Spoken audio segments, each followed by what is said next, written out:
Ladies and gentlemen, today we journey not into palaces or academies, but into the streets, the marketplaces, and yes, even the barrel of a man who defied the entire civilized world. His name was Diogenes of Sinope. Born in the 4th century BCE in the Greek colony of Sinope, Diogenes would become one of the most provocative and legendary figures in the history of philosophy. He owned nothing. He slept in public. He rejected laws, luxury, and every social convention of his time. But behind the scandal was a message.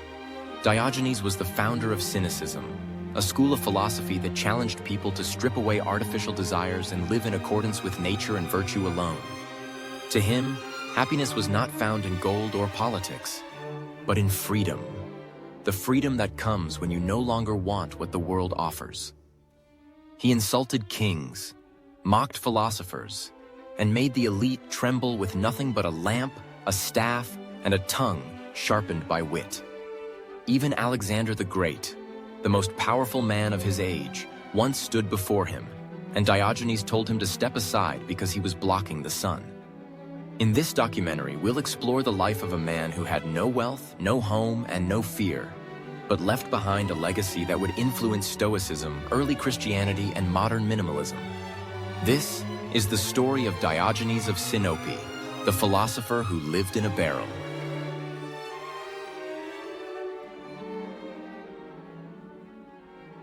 Our story begins in the city of Sinope, a Greek colony on the southern coast of the Black Sea, in what is now modern-day Turkey.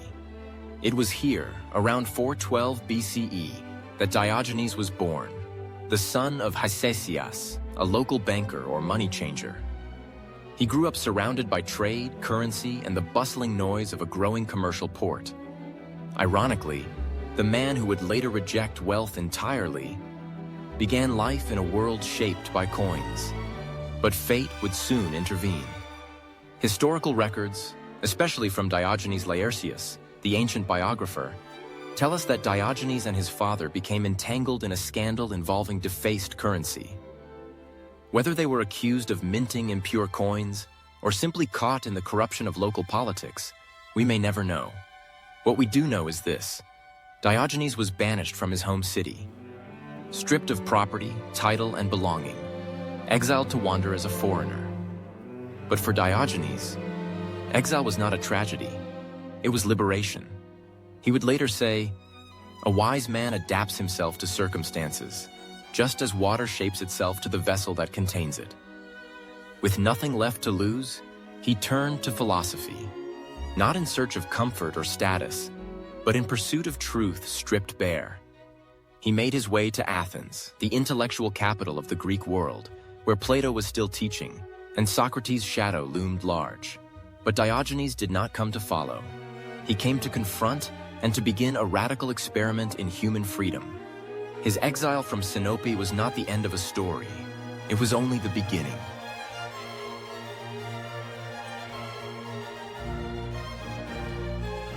When Diogenes arrived in Athens, he entered a city that was still recovering from the trauma of war, the death of Socrates, and the political instability that followed. It was the 4th century BCE, the heart of the classical age. Plato was teaching in the academy. Philosophers debated metaphysics, virtue, and the ideal state. But Diogenes had no interest in theories written on scrolls. He believed that philosophy should be lived, in the streets, in the body, and in every breath of daily life. He became a disciple of Antisthenes, a student of Socrates known for his severe lifestyle and sharp disdain for luxury. Antisthenes taught that virtue was the only true good, and that all else, wealth, reputation, pleasure, was worthless.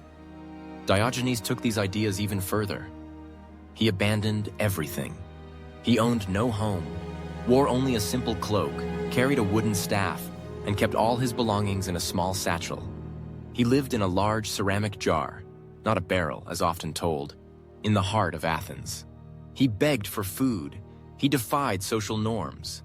He made a philosophy of simplicity, shamelessness, and truth. To those who asked what school he followed, he replied with a single word: kynikos, from which we get the word cynic. It meant dog-like. And that's exactly what Diogenes intended to be. A dog of reason.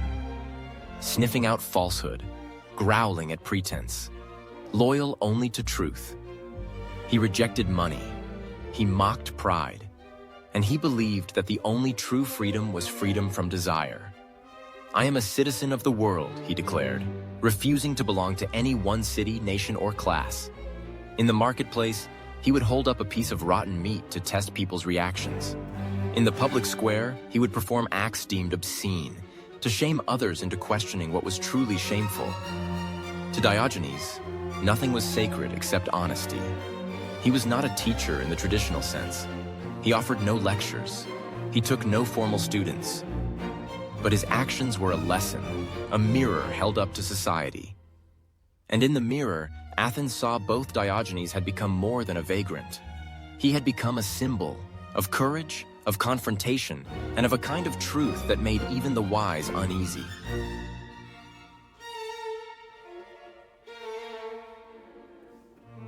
One of the most iconic moments in ancient philosophy was not written in a book. It happened under the open sky, between a man who had conquered the world and a man who needed nothing from it. Around 336 BCE, as Alexander the Great rose to power, he visited Corinth, where Diogenes had since relocated. Already a living legend, Diogenes had become known not for his writings, for he left none, but for his way of life. A philosopher without books, a teacher without students, a king without a throne. Hearing of his reputation, Alexander, the most powerful man of the age, sought Diogenes out. He found him lying in the sun, relaxed, indifferent, without the slightest concern for royal presence.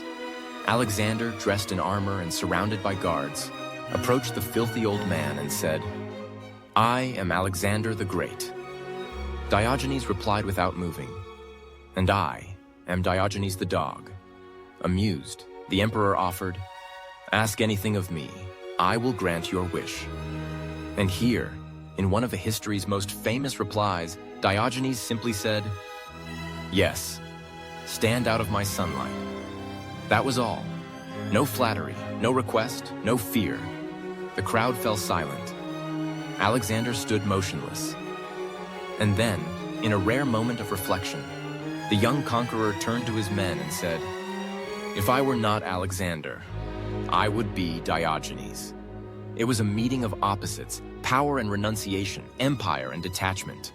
But in that moment, it was Diogenes, the man with nothing, who seemed more free. He had no use for riches, no ambition for fame, no dependence on kings. He was sovereign in a way Alexander could never be, and history remembered it. That meeting, brief, strange, and profound, became a symbol of philosophy's defiance, a reminder that true greatness lies not in conquering others, but in conquering oneself.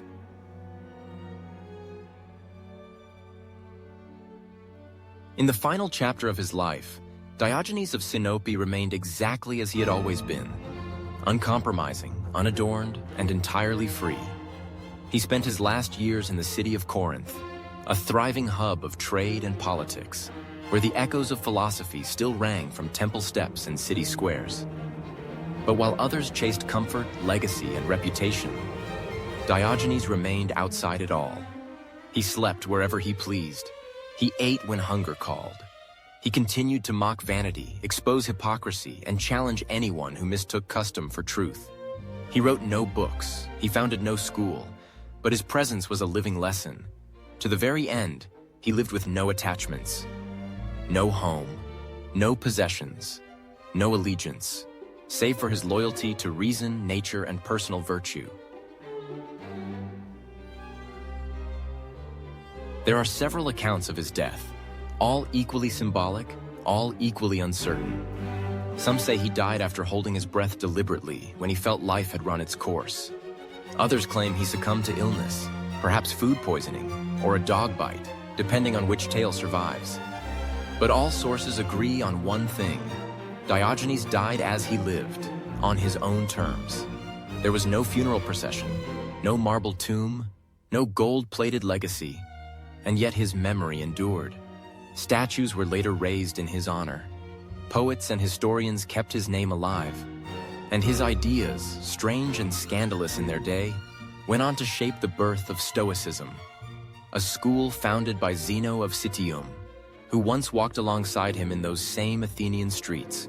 Diogenes may have had no heirs, no wealth, and no country, but he left behind a deeper inheritance, a challenge to every generation, to live simply, to speak honestly, and to walk freely, without fear and without shame. Ladies and gentlemen, thank you for spending your time with us on this journey into the life of Diogenes of Sinope, a man who had nothing, yet lacked nothing. His story reminds us that wisdom does not always come in polished words or royal robes. Sometimes it walks barefoot and speaks the truth no one dares to say.